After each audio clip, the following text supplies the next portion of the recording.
In this lecture, we will look at some input devices and differentiate between physical input devices and logical input devices.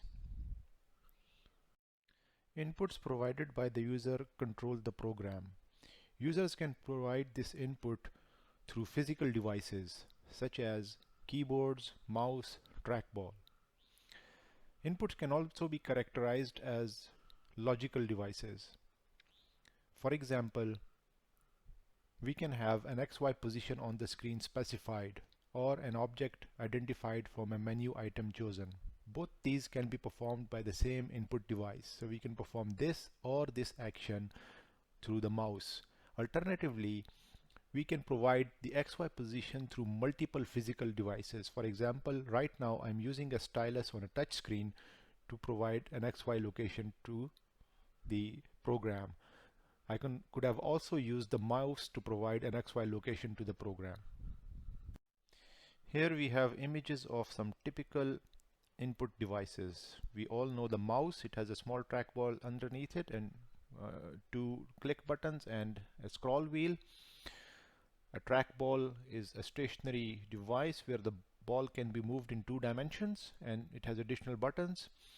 Photo detectors are now replaced with touch screen and stylus that returns a location on the screen. A data tablet can also be used to return an absolute location on the screen. Joysticks are commonly used in gaming. A spaceball is an interesting input device because the ball here has 3 degrees of movement. You can pull it in X, Y, and you can also pull it up in the Z direction. Additionally, you can produce torque in all 3 dimensions. To understand logical input devices, consider this small example: a C++ code and a C code.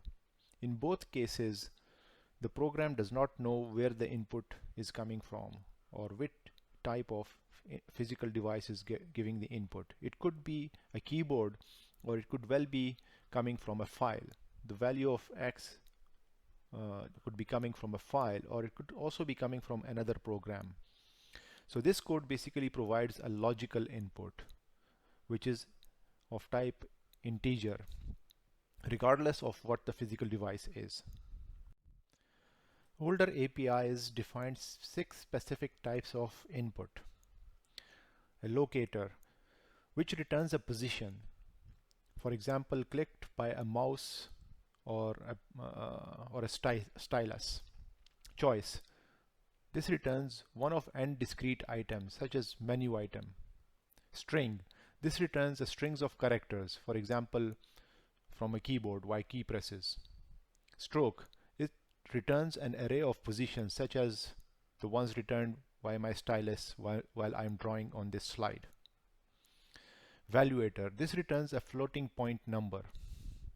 Pick, it returns the ID of an object. OpenGL and GLUT provide functions to handle all these. Incremental or relative devices. Devices such as the data tablet return an absolute position directly to the operating system.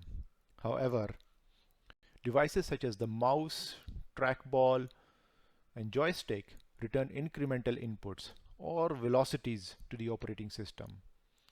We must integrate these inputs to obtain an absolute position. This is done through the rotation of the cylinders in mouse, the roll of the trackball. It's a little bit difficult to calculate the absolute position. However, it gives us additional flexibility in which we can set the sensitivity of how much to increment the position of the object when the mouse is moved. We can make it more or less sensitive.